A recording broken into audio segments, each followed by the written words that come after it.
쿠팡과 같은 비즈니스 모델을 구축하기 위해서는 소비자한테 안정적으로 공급할 수 있는 인력 투입이 반드시 필요하다고 보고 있습니다.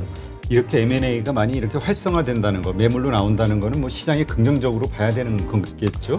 사실은 M&A는 두 가지 측면으로 보셔야 되는데, 하나는 정말 좋은 기업을 사고 싶을 때, 또 하나는 회사 자체가 성장성 자체가 조금 어렵거나 아니면 업황이 안 좋을 때.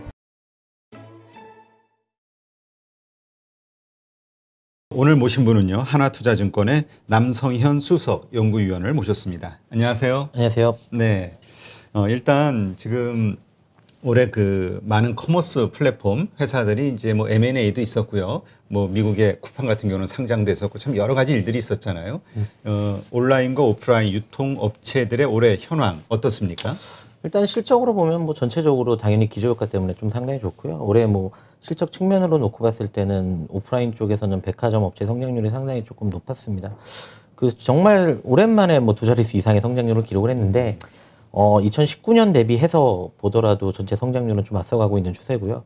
올해는 의미 있게 뭐 2012년부터 19년까지 한 30조 원의 벽을 가지고 있었는데 이걸 올해는 조금 넘어서지 않을까 정도로 실적은 좀 좋았습니다. 다만 이익이 30조? 예, 아니요. 전체 시장 규모가. 아, 시장 규모가? 예, 왜냐면 백화점 조금만 첨부해서 말씀드리면 2012년부터 19년까지는 29조에서 30조 사이의 밴드를 왔다 갔다 했거든요.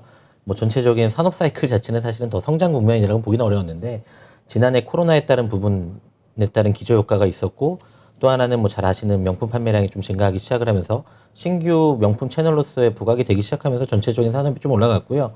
근데 온라인은 올해 같은 경우에 3월 달에 쿠팡이 100조로 상장을 하면서 국내 시장에 있어서는 상당히 큰 의미가 있었다고 그렇죠. 보면 되고요. 이베이 코리아 같은 경우도 매물로 나와서 결국은 이마트, 이거 쑥다컴은 아닙니다. 이마트가 인수를 하기 시작하면서 뭐 높은 밸류에이션이라는 고평가에 대한 부담도 있지만 어찌됐든 M&A를 성공을 하면서 오프라인이 온라인을 조금 더 이제 수직 계열하는 작업 자체가 좀 가속화됐다라고 보고 있고요. 이전에도 뭐 저희가 는 더블 컨셉도 쑥다컴이 인수를 하면서 상당히 많은 매물이 나타나고 있습니다. 오늘 이제 말씀드리는 순간에도 한샘이 오프라인 쪽에서는 또 매물이 나오면서 어찌 보면 온라인 플랫폼 커머스뿐만이 아니라 오프라인, 온라인 전체적으로 매물 출회 자체가 상당히 많았던 한 해고 이 정도로 액티브하게 M&A가 이루어졌나? 왜냐면 업황은 별로 안 좋은데 그렇죠. 졌나 싶을 정도로 올해는 좀 특징적인 한 해가 있었다라고 보고 있습니다. 그래서 굳이 상반기를 말씀을 드리면 전체적인 실적은 개선되었고 수많은 M&A 자체가 이루어지면서 기업들의 신성장 동력 확보를 위한 여러 가지 전략적 액션이 가장 크게 돋보였던 한 해, 그리고 시장에서 상당히 높은 평가를 받았던 쿠팡이라는 가려져 있던 회사가 베일을 드러냈던 좀 의미 있는 상반기를 보냈다라고 보고 있습니다. 이렇게 M&A가 많이 이렇게 활성화된다는 거, 매물로 나온다는 거는 뭐 시장에 긍정적으로 봐야 되는 거겠죠? 사실은 M&A는 두 가지 측면으로 보셔야 되는데 하나는 정말 좋은 기업을 사고 싶을 때 저희가 이제 셀러 마켓이 발달된 게 아니라 바이어 마켓이 발달됐을 때 저희가 팔아라 하는 경우가 있고요.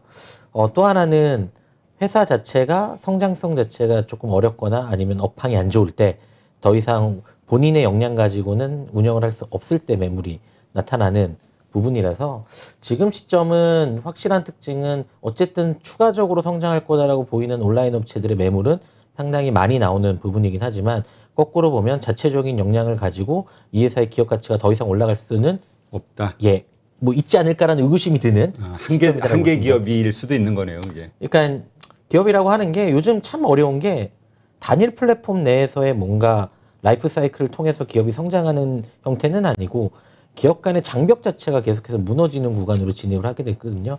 그러다 보니까 말씀하셨던 한계 기업이라는 건 어찌 보면 그냥 딱 허들이 막혀 있는데 그렇죠. 이 허들을 다른 기업이 인수를 해서 넘어설 수 있는 한마디로 이런 쪽의 산업 구조가 변해가다 보니까 많은 매물이 나와서 이거를 꼭 긍정적이다 부정적이다라고 평가하기는 어렵지만 확실히 세상은 많이 변해가고 있고 그와 관련된 발빠른 대응은 일어나고 있다 정도로 좀 정리를 하는 게 맞는 것 같습니다. 네. 그러니까 어떻게 보면 또 유통업계가 그 평지풍파를 일으킬 수밖에 없는 환경이 조성이 되는 거잖아요. 네, 이제 맞습니다. 정말 뭐라 그럴까요? 쿠팡과 뭐 이렇게 몇 개 업체들이 이제 독주하던 시장이 이제 뭐 이마트도 네. 이베이 코리아를 중심으로 해서 들어오는 것이고 네. 하여튼 지금 뭐 인터파크 매각도 뭐 얘기가 근데 그건 물 건너간 것 같죠? 그거는 뭐 제 섹터가 아니라서 정확하게 볼 수는 없지만 어쨌든 많은 뭐 야놀자 인수 관련된 얘기가 좀 나왔고요. 야놀자라는 회사도 뭐 상당히 높은 밸류에이션으로 투자를 받으면서 결국 주목을 받으니까 결국 막대한 자금력을 가지고 본인들이 가지고 있는 OTA 시장에서의 한계점을 극복하기 위해서 결국 부킹 서비스를 추가적으로 가능할 수 있는 인터파크 인수를 트라이 했다라는 정도의 소문이 났다라고 보면 되고요. 이게 지금 온라인이라고 하는 게 아까 말씀드렸듯이 경계가 없어요. 지금 저희가 보는 거는 쇼핑 커머스 시장에서 온라인이 있다 없다 잘한다 못한다는 얘기는 하지만 우리나라 소매 시장이 한 470조 이 중에서 대체 가능한 시장을 굳이 제거해서 놓고 보면 한 300조 원이 조금 넘어가는 숫자다라고 보고 있는데 이거 조금 오해하실 수도 있어요. 왜냐하면 저희가 470조 중에서 포함되어 있는 시장 중에 몇 가지가 있는 게 하나가 의약품 시장이 하나 있고요. 저희가 온라인으로 의약품 구매 못하거든요. 이거 그렇죠. 반드시 제거시켜 주셔야 되는데 제거 안 시켜주신 분들이 많아요. 두 번째는 자동차 판매 및 연료 소매점이라고 있습니다. 저희가 자동차는 온라인으로 일부 거래가 되긴 해요. 근데 그 시장 규모가 3% 정도 온다고요. 연료 소매점이라고 하는 거는 주유소를 얘기하는데 저는 주유소를 온라인으로 구매해서 기름을 넣으신 분들 본 적이 없습니다. 이걸 제거시켜 놓고 보면 한 300조 원이 조금 넘거든요. 이 과정에서 결국 온라인이라고 하는 거는 300조 원에 모두 다 침투할 수 있는 거기 때문에 그 안에 여행과 관련된 티켓팅 서비스도 상당히 많이 포함이 돼 있습니다. 이러한 과정에서 결국 경계가 붙어지고 있는 구조가 나오면서 뭐 사회자님께서 말씀하셨던 것처럼 이게 그냥 쇼핑 커머스가 아니라 뭐 말씀하신 온라인 플랫폼 전체적인 변화 흐름 속에서 인터파크도 하나의 매물로서 출애했다라고 보시는 게 맞는 것 같습니다. 네. 그러니까 이게 지금 그 영역이 점점 허물어지는 것 같은 생각이 들어요. 어떤 간에. 영역은 조금 더 많이 허물어질 것 같아요. 그렇죠. 예, 개인적으로 조금 더 많이 허물어질 것 같고, 뭐 뒷부분에 말씀드릴 수 있는 시간이 있으면 좋겠지만, 뭐 배민마트라든지 그 다음에 뭐 우리가 이런 이츠 친구 같은, 그러니까 여기서의 내용을 보면 그냥 소매점에 있는 비식품 부분을 라이더를 통해서 배달한다고 하지만 뉴스플로우를 잘 보시면 B2B 영역으로 진출한다는 얘기가 나오거든요. 이거는 그동안 유통업체들이 소매 유통업체들이 하지 않았던 도매 유통 시장까지도 건드는 부분이고 어찌 보면 뭐 재래시장하고도 연결이 돼 있고 상당히 많은 영역 자체가 좀 경계가 좀 허물어지고 있습니다. 그래서 저는 시장에다가 정의 내릴 때 쿠팡의 경쟁자는 이마트가 아니다. 그럼 결국 누구냐? 쿠팡의 경쟁자는 네이버다. 그럼 네이버와 쿠팡의 경쟁자는 글로벌리 누구냐? 그럼 저는 구글이나 아마존을 얘기를 합니다. 예. 그렇죠. 왜냐하면 해외 동남아 시장으로도 진출하고 있으니까. 예, 그런 것도 있고 그들이 하고 있는 행위라고 하는 것 자체가 온라인이라는 특히 모바일이라는 저희가 이 핸드셋을 통해서 활용할 수 있는 소비의 영역이라는 것 자체가 소매라고 하는 것은 사실은 유형의 자산을 소비를 하는 건데 지금 무형의 자산, 서비스 자산까지 확대가 되고 있기 때문에 결국 그거를 다 할 수 있는 업체들만이 온라인 플랫폼 쪽에서 조금 의미 있는 지배력을 가져갈 수 있다라고 보고 있습니다. 실제로 그러한 행위 자체가 나타나고 있고 그런 부분에서 소비자들이나 여러 가지 구매자들이 서비스 피를 지불을 하는 구조로 가고 있기 때문에 이런 영역에서 봤을 때는 저희가 뭐 온라인을 백화점이다, 대형마트 비교다 이런 식의 그 해석은 조금 몇 년 전의 논리 같아요. 개인적으로. 오히려 중국의 경우를 보더라도 온라인 유통업체들이 사실 오프라인 유통업체 다 인수했잖아요. 네. 그러니까 오히려 영향력은 온라인 쪽이 훨씬 막강하다. 중국의 경우를 보면 네. 갈수록 네. 한국도 뭐 그렇게 되지 않겠냐 이렇게 예상하는 분들이 많긴 하던데요. 예, 그거는 지금 미국에서도 사실은 아마존이 과거에 보면 저희가 홀푸드마켓이라고 해서 제 정확한 이름이 기억 안 나요. 홀푸드였던 것 같은데 그 식품 오프라인 회사를 하나 인수를 했고요. 그 다음에 인수는 이루어지지 않았지만 토이저러스가 매물로 나왔을 때 실제로 실사를 하고 검토를 했었습니다. 그리고 최근에 백화점을 낸다라는 얘기도 나오기 시작을 하고요.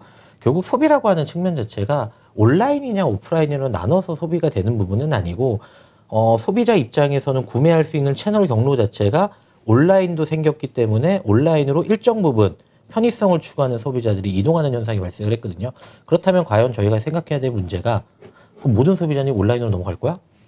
그렇게 보기는 어렵다라는 거죠. 그러면 결국 오프라인이 가지고 있는 여러 가지 이점도 활용을 해야 되고 여기다가 어쨌든 재고를 소진해야 될 거면 온라인보다는 오프라인이 훨씬 더 유리하거든요. 그러다 보니까 영역 자체가 조금 더 붕괴되면서 올라가는 상태에서 우리나라 같은 경우는 아직까지 오프라인 업체들이 견조한 상황에서 온라인 업체들의 밸류체인을 조금 애업하는 작업이 이루어지고 있기 때문에 뭐 전 세계적인 현상은 제가 보기엔 동일합니다. 다만 오프라인 기반으로 온라인을 흡수하는 게 빠른 건지 온라인으로 컸던 기업이 오프라인 기반으로 흡수하는 게 빠른 건지는 이제 몇 년이 지나봐야죠. 예, 또 한국적 알수 있는 특성이 거죠. 있으니까. 네. 한국은 워낙 이 재벌 기업들의 뭐 지금 유통회사들은 다 재벌 기업들이니까 네. 이제 또 파워가 또 여러 가지로 연계가 돼 있죠. 근데 아까 이제 네이버 쇼핑이 쿠팡에 맞상대다 이런 얘기를 하셨는데 어떤 면에서 그렇게 얘기할 수 있는지. 왜냐하면 시총 뭐 100조까지 찍었잖아요, 쿠팡. 네이버가 쇼핑만 가지고도 경쟁이 된다고 하면 그 정도의 밸류를 현재 어느 정도의 밸류를 인정받고 있는 건지 이런 것들이 좀 궁금하거든요. 제가 뭐 네이버 밸류에이션은 할 수가 없고. 그렇죠. 쿠팡은 개인적으로 봤을 때 100조로 인정받았던 이유는 저는 사실은 그렇게 생각을 해요. 이 김범석 의장의 인터뷰 통해서 저희가 조금 파악할 수 있는 부분인데 우리나라 소매유통 시장이 19년, 20년에 보면 470조입니다. 이 얘기는 소비활동 자체가 전반적으로 이제는 소매시장이 한 470조로 형성하고 있는데 쿠팡의 김범석 의장이 IPO를 할 당시에 해외 쪽에서 인터뷰 때 무슨 얘기를 했냐면 우리나라 온라인이 가능한 시장을 599조다라고 얘기를 했어요. 그럼 언뜻 보면 이해가 안 가죠. 저희가 쇼핑 커머스 쪽에서만 한정돼서 생각을 해봤을 때. 근데 사실은 쿠팡이 그 이후로 전략적으로 행동했던 행위를 보면 쿠팡 이츠라고 하는 외식 배달 서비스 시장이 그렇죠. 생겨났고요. 사실은 이걸 정확하게 보면 외식업이 오프라인의 중심이었던 외식업이 온라인 쪽으로 조금 넘어오는 과정에서의 추가적인 시장이고요. 두 번째로는 쿠팡 플레이라고 하는 OTT 시장을 하고 있습니다. 올해만 뭐 OTT 쪽으로 컨텐츠 투자 자체를 한 1,000억에서 2,000억 정도 한다라는 게 업계 정설인데 뭐 1,000억에서 2,000억 크지도 않죠. 비록 안 됐지만 도쿄올림픽에 700억 쓴다고 했었으니까 이쪽으로 좀 시장에 대한 추가적인 확대가 일어나는 거죠. 그러면 네이버의 스트리밍 서비스하고 쿠팡의 OTT 플레이는 사실은 아주 100% 매칭되는 건 아니지만 어느 정도는 소비자들이 돈을 소비를 통해서 결국 스트리밍 서비스를 받는다는 구조에서는 거의 유사한 흐름 자체를 이어가고 있고요. 또 하나는 쿠팡의 풀필먼트 서비스라고 하는 거는 결국은 셀러들의 편의성을 고려하기 위해서 결국 그분들이 부담해야 되는 창고 보관 비용이라든지 인건비를 조금 감면시켜주는 모델인데 잘 보면 이거는 유통업이 아니에요. 이거는 부동산 임대업이죠. 그렇죠. 예. 그러다 보니까 결국 네이버라고 하는 회사도 CJ 대한통운을 통해서 풀필먼트 사업을 하고 있고 그러다 보니까 이 영역 자체가 꼭 네이버하고의 경쟁 관계라기보다는 전체 우리나라 소비 시장에서 발생할 수 있는 모든 영역이 무너지는 단계에 돌입하면서 가장 유사하게 이 비즈니스 모델을 벤치마크하고 있는 게 쿠팡이다라고 보고 있습니다. 그러다 보니까 영역 자체가 이제 접점이 붙기 시작하는 거고 그러다 보니까 결국은 온라인 쪽에서 이런 서비스를 제공하기 때문에 경쟁 상대가 가장 막강한 네이버라는 말씀을 드리는 거고요. 이게 글로벌리 봤을 때 아마존이 하고 있는 AFS, 아마존이 하고 있는 그 다음에 웹하드 서비스 이러한 모든 영역에서 좀 부딪힐 수밖에 없는 영역으로 보고 있습니다. 그런 의미에서 조금 말씀을 드리는 거고요. 그렇군요. 그러니까 오히려 쿠팡의 강력한 상대자는 네이버, 쇼핑 이쪽일 수 있다. 이제 이 말씀인데, 근데 이제 우리가 그 이마트가 신세계가 저거 인수를 했을 때 이베이 코리아, 지마켓하고 옥션하고 인수를 했을 때 이제 2파전이다. 이제 쿠팡의 맞상대가 태어났다. 뭐 이런 얘기를 많이 표현했었잖아요. 그런데 지금 말씀하신 대로라면 그러면 이마트는 이베이 코리아를 인수했다 하더라도 좀 경쟁력이 쿠팡이나 이런 데 비해서 좀 떨어지는 건가? 이런 생각이 얼핏 들거든요. 좀 다른 모델로서 경쟁을 조금 하려고 하는 거고 이베이 코리아를 인수한 가장 큰 목적은 우리가 속된 말로 얘기하는 오픈마켓 시장의 안정적 진출을 위해서 결국은 막대한 자금을 들여서 좀 인수를 했다라고 보고 있습니다. 근데 이러면서 이마트가 밝힌 내용을 보시면 1조 원의 유형자산 투자, 그러니까 물류센터 투자를 한다라고 말씀을 하고 있어요. 이 1조 원 투자 안에는 물론 기존의 이마트 매장 자체를 저희가 PP센터라고 하는 그러니까 거점형 온라인 물류센터까지 적용할 수 있는 형태로 적용하는 투자 금액이 하나 있고요.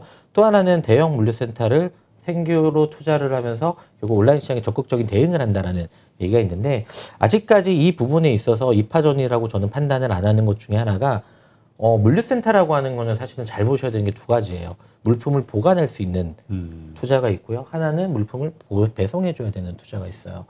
이 물품을 배송해 주는 거를 저희가 로지스틱스라고 보통 얘기를 하고 이거를 지금 전담으로 담당하고 있는 게 CJ 대한통운, 한진, 롯데택배 같은 회사인데 그럼 이마트 입장에서 이거를 외부 업체한테 100% 위탁을 해서 본인들이 올라가는 매출액 자체를 소화할 수 있느냐 이거는 아직까지는 사실은 저는 좀 퀘스천 마크가 있습니다. 그러면 결국은 이들은 이거를 안정적으로 소비자한테 공급하기 위해서 로지스틱스와 관련된 그러니까 한마디로 오펙스 투자가 이루어져야 될까라고 보고 있거든요. 쿠팡이 지금 판관비가 2020년 기준으로 2.6조 정도 되거든요. 근데 2.8조인가 2.6조 정도, 이제 정확하게 숫자 기억 안 나는데 깜짝 놀랐던 게 인건비가 뭐 2천억 차이밖에 안 납니다. 아, 그래요? 그러니까 쿠팡은 대부분이 인건비예요. 그러니까 물류센터에 들어가는 여러 가지 제반 비용도 있지만 잘 아시는 로켓 배송맨 아니면은 쿠팡 플렉스와 관련된 이런 비용 자체가 들어가는 거거든요. 그러면 거꾸로 얘기하면 쿠팡과 같은 비즈니스 모델을 구축하기 위해서는 소비자한테 안정적으로 공급할 수 있는 인력 투입이 반드시 필요하다라고 보고 있습니다.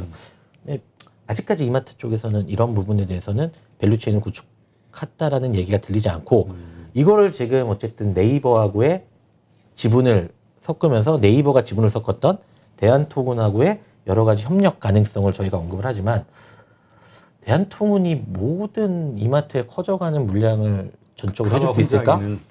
이거는 사실은 직접적으로 지분을 태운 것도 없고요. 그렇죠. 예, 이러한 부분은 조금 애매하고요. 다만 이마트의 PP센터라고 하는 거는 사실 터미널 개념으로 보시면 되거든요. 물류센터에. 그러니까 저희가 택배 혹시 받아보실 때 뭐 배송조에 눌러보시면 뭐 이제 물류센터 뭐 이천 물류센터 모았습니다. 그러다가 뭐 저희 앞에 있는 터미널에 왔습니다. 그리고 택배 아저씨한테 전달돼서 옵니다라고 돼 있잖아요. 그러면 이 터미널 개념 자체를 이마트의 PP센터라는 매장으로 활용할 가능성은 높습니다. 예, 그러면 사실은 매력적인 부분이 뭐냐면 이마트는 이미 신선식품을 이마트 PP센터라고 하는 별도 매장에서 패키징을 해서 공급을 하는데 한마디로 여기에 패키징 없는 물품이 동시에 공급이 돼서 이제 물류 효율성이 조금 나올 수 있는 구조는 나타날 수 있죠. 다만 우리나라 택배 노동자 분들이 정말 고생하시면서 택배 처리 코스가 늘어나면서 택배 시장이 성장한 건데 그러면 대통령이 택배 인력을 이마트가 커지면서 계속 무한정 늘릴까요? 그러니까 지금 우리가 쿠팡 망하는 거 아니야라고 봤던 게 로켓 배송 네. 그거 하면서 어마어마한 적자를 봤기 때문에 그랬었던 네. 거잖아요. 네. 이런 뭐 이마트나 이런 데서 그런 걸 그러니까 신규 투자를 해가면서 인력에 대한 투자까지 그게 가능할까? 그렇죠. 저는 그게 이루어져야 된다라고 보는 사람인데. 그죠. 왜냐면 로켓 배송의 경쟁력이 네, 엄청나잖아요. 네. 근데 이거를 지금 보통 물량이 크지 않으면 아웃소싱을 하는 게 훨씬 더 효율적이죠. 근데 아웃소싱을 하는 회사가 그럼 그 정도에 맞춰서 물량을 늘려줘야 돼요. 근데 이 물량을 늘려주려면 사람을 더 많이 뽑아야 되거든요. 그렇죠. 이거에 대해서 저희가 아직까지 이마트에 들은 적은 없습니다. 그러면 아직까지는 그 로켓 배송이라는 본질적인 경쟁력을 따라가는 행위는 안 하고 있다라고 개인적으로 봐야 되는 거고, 다만 이마트가 가지지 못했던 지금까지 이제 비식품 부분이나 이런 쪽에서 이제 공급되면서 물류 효율성은 가져올 수가 있다라고 보고 있죠. 그 이마트 뭐를 써보시면 아시겠지만 배송 방법이 상당히 여러 가지가 있어요. 특히 단일 배송이라고 하더라도 습배송이라고 하는 거는 7가지의 선택 시간제를 주거든요. 저희 대통령 뭐 사회자님께서는 만약에 대한통운 택배 오면 하루에 몇 번 오신지 아세요? 뭐 잘 모르겠어요. 그건. 하루에 딱 한 번 옵니다. 아, 그래요? 예. 근데 물품을 가지러 가는 것도 그렇고 가지고 오는 아니요, 것도 그러니까 그렇고. 대통이나 대한통운이나 한진에서 택배 기사님들이 물건 언제 갖다 주냐고 나와 있냐면 하루에 딱 한 번만 갖다 주세요. 그 아파트 단지나 거주지에. 그러니까 그분이 커버하는 지역은 하루에 한 번만 도시는 거예요. 그렇죠. 근데 이마트의 습배송은 선택지가 6가지입니다. 그럼 하루에 6번 최대까지 오는 거예요. 그럼 여기서 왜 문제가 되냐면 택배차가 빈차로 올 수가 있는 거죠. 그렇죠. 그러다 보니까 빈차가 안 오려면 일단 상품이 다양해서 한꺼번에 공급을 할 수 있거나 아니면 그득그득 차야 되잖아요. 그렇죠. 이거를 아마 PP센터나 이런 대통이나 이런 시너지를 통해서 어느 정도는 가능할 것이나 궁극적으로 이 물량이 엄청나게 폭발적으로 늘어나서 그거를 배송할 수 있는 인프라가 자체적으로 구축이 못 되면 이것도 길게 보면 조금 제한적일 수 있다 정도로 보고 있습니다. 그러니까 결국 우리가 그 사실 그 인수 M&A 그 결정 내려지고 이제 주가가 많이 흔들렸잖아요. 뭐 네. 이마트는 좀 상승하고 신세계는 좀 떨어지고 네. 그랬던 걸로 기억이 되는데, 그러니까 앞으로 이것이 다시 상승으로 계속 가기 위해서는 결국은 배송에 대한 부분을 어떻게 해결할 것이냐에 대한 어떤 솔루션이 나와야지만 네. 우리가 명확하게 쿠팡을 한번 해볼 만하겠다, 이게 결정이 난 걸로 봐야겠네요. 근데 여기서 쿠팡이 지금 더 치고 나가는 게 이 쇼핑 커머스뿐만이 아니라 아까 쿠팡이츠라든지 OTT라든지 이런 쪽으로 치고 나가기 시작을 하거든요. 아마존이 하는 걸 그대로 따라하는 네. 것 같은. 예, 근데 특히 쿠팡 이츠는 거의 센세이션을 불러일으켰잖아요. 그렇죠. 우리도 뭐 매일 쿠팡 이츠로 배달해 먹으니까. 이게 심지어 황당한 거는 작년 3월에 론칭을 했어요. 3월에 론칭을 했는데 뭐 배미는 10년이 넘어간 것 같은데 그렇죠. 뭐 요요의 존재감은 거의 사라지고 상당히 빠르게 치고 올라오고 그렇죠. 있거든요. 하나만 배달해 준다는 그게 네. 상당히 먹혔던 컨셉인데 하여튼 지금 이 유통시장 만만치는 않네요. 그러나 어쨌건 지금 쿠팡과 비슷한 사업 구조로 맞대결할 수 있는 거는 이제 네이버 정도로 보는 것밖에 없고 그냥 온라인 오프라인 유통만을 놓고 봤을 때에는 지금 신세계 이마트 이쪽이 쿠팡보다는 이베이 코리아를 인수했음에도 배송 문제 때문에 좀 열세인 걸로 좀 파악을 해야 되겠네요. 뭐 제가 뭐 여기서 열세라는 표현은 쓰기는 어렵지만 아직까지 구축돼야 될 투자는 조금 더 남아 있는 것 같다. 이렇게 좀 정리를 해주시면 좋을 것 같습니다. 알겠습니다. 근데 쓱닷컴 같은 경우는 어때요? 이거는 별도로 상장하는 거잖아요. 네. 이거에 대한 경쟁력. 근데 이것이 그 이마트나 아니면은 그쪽하고 다 하나로 합쳐지면 이베이 코리아나 오히려 더 시너지가 나지 않을까요? 근데 쓱닷컴이라고 하는 거는 어쨌든 네오물류센터 자체가 일단 부분은 한계점이 일단은 현재까지 가지고 있는 부분이 있고요. 그 쓱닷컴은 신선식품 위주의 제품을 판매하는 거고 이베이 코리아는 삼자 물류를 하는 부분입니다. 근데 지금 물류 비효율성이라든지 저희가 지금 바이어들만 생각을 하시는 입장에서 보통 그렇게 얘기하시는데 셀러 입장을 좀 보셔야 돼요. 그러니까 판매자 입장에서는 이 플랫폼을 활용하면서 스스로도 적게 떼어가야 되지만 본인들이 가지고 있는 여러 가지 불편함을 해소해줘야 되는 것도 있고 사실은 직객력이 많이 모여서 내 물품을 많이 팔아야 되는 그렇죠. 시장에서의 그런 뭐 마켓 플랫폼에 대한 역할까지 해주셔야 되는데 쓱닷컴은 삼자 배송이라고 하는 부분을 이베코랑 결합한다고 해서 이걸 어떻게 융합이 될지는 사실은 잘 모르겠어요. 그리고 두 번째로는 쓱닷컴이 인수하는 게 아니거든요.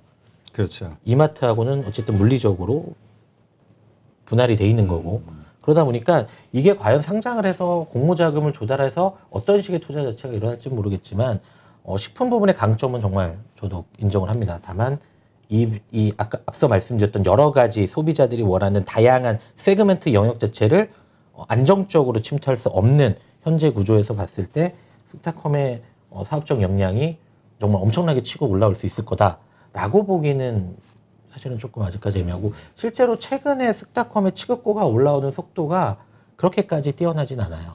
예, 특히 전체 시장보다는 앞서간다라고 표현을 하실 수 있지만 쓱닷컴은 식품 부분 위주이기 때문에 식품 부분의 성장률을 좀 놓고 봐야 되는데 식품 부분 성장률이 작년 코로나 이후로 급격하게 팽창을 하고 있거든요. 여기서는 약간 조금 비슷하거나 못 따라가는 월이 나오더라고요. 그러면 이게 어떠한 전략을 쓰는지에 따라 다르지만 물리적 결합도 이루어야 되고 화학적 결합도 이루어져야 되고 여기다가 소비자들이 원하는 그 물건을 판매하는 사람들의 여러 마음을 취득하려면 풀필먼트도 지어야 되고 그 풀필먼트에 따른 효용성도 보여줘야 되고 여기다가 네이버가 하는 것처럼 뭐 신용대출 시장까지 열어줘야 되는데 쿠팡도 신용대출을 못하고 있거든요. 예, 그렇죠. 그러다 보니까 그게 꼭 강점으로 부각할 수 있을지는 아직까지는 조금 더 전략을 봐야 될 것 같습니다. 네. 그렇다면 현재 그 쿠팡이 가장 좀 치고 나가는 거고 네이버 쇼핑을 바탕으로 근데 네이버도 마찬가지로 배송에 대한 문제는 있는 거죠. 일반적인 유통업체와 똑같이 이마트와 똑같이. 그렇죠. 배송의 문제가 일부 있고요. 소비자가 느끼는 이제 그러니까 남의 물건을 중개 사업을 하는 거는 배송 시점이라고 이러는 게 네이버가 컨트롤하기는 사실은 조금 어려운 것 같아요. 왜냐하면 네이버는 중개만 해주는 거지 물품을 보내고 받는 거는 판매자와 소비자가 다이렉트 거래가 이루어지는 시스템이거든요. 다만 네이버는 조금 브랜드력이 있는 제품군들을 풀필먼트화를 시키기 위해서 CJ 대한통운의 곤지암 센터에 같이 협업을 하고 있고 이로 인해서 기존의 온라인 매장에서 볼 수 없었던 다양한 제품군들 브랜드력이 있는 애들이 좀 들어오기 시작을 하면서 관련된 시너지 자체를 조금 내고 있는 거는 사실이다라고 보고 있습니다. 그렇지만 네이버가 이걸 전체적으로 커버하기는 이분들이 가지고 있는 거래 규모, 예, 그다음에 그분들이 판매하는 판매업적의 전국구 판매장을 보면 쉽지가 않죠. 그렇죠. 단적으로 예를 들면 제주도에는 물류센터가 생각보다 별로 없어요. 그렇지. 우리 보통 그 배송할 때 보면 도서상간 지역, 네, 맞습니다. 제주를 포함한 도서상간 지역은 뭐 물류비가 비싸죠. 물류비가 비싸요. 예. 2배 이상 되더라고요. 네. 뭐 배송 불가 지역도 있어요. 그렇지. 제가 보고서에 도서상간 지역의 물류 인프라 자체를 확대를 해야 된다라고 보는 게 그냥 다른 개념으로 온라인을 접근해 보면 470조는 서울 수도권 사람들만이 쓰는 구조는 아니에요. 전국에서의 물류에 쓰는 거고요. 과거에는 오프라인 구조라고 하면 이 지역에 들어오신 분들만 거래 관계가 일어나는데 지금은 제가 뭐 만약에 낙곱새를 먹고 싶다. 그럼 부산에서 시키거든요. 그러면 온라인으로 거래가 되죠. 그러면 지역은 다른데 거래가 이루어지잖아요. 그러면 이 낙곱새를 안정적으로 계속해서 공급하면서 정확한 시간에 되려면 이 부산 지역의 물류센터 자체가 구축이 돼 있어야 돼요. 그러니까 뭐 부산은 당연히 돼 있으니까 그렇게 이 예는 좀 안 맞지만 제주도는 사실 그래야 돼요. 제주도가 삼다수가 비싼 이유는 제주도 가면 삼다수 싸잖아요. 그렇죠. 물류 비용 때문이잖아요. 물류비 때문에 그렇죠. 그렇잖아요. 근데 지금 쿠팡은 대규모 쿠팡 제주 캠프라는 걸 지어놨습니다. 저도 이거 작년에 제주 2주 살기 하면서 애월 쪽으로 가다 깜짝 놀란 거예요. 대규모 물류센터 자체가 있더라고요. 그래서 제가 얘는 이걸 왜 지었지? 라고 했는데 2주 살기 하다 보니까 애기 기저귀가 떨어졌거든요. 근데 어머니들은 그렇잖아요. 특정 브랜드를 선호하시잖아요. 그렇죠. 좋아하는 것만 쓰죠. 네. 쿠팡 로켓 배송이 다음날 오진 않지만 D+2로 오더라고요. 근데 그때 당시에 다른 온라인 업체에서 구매를 해서 그 자기가 숙소까지 배송하는 데는 거의 없었거든요. 그럼 결국 이게 뭐냐면 물류센터의 효율성이 나오는 겁니다.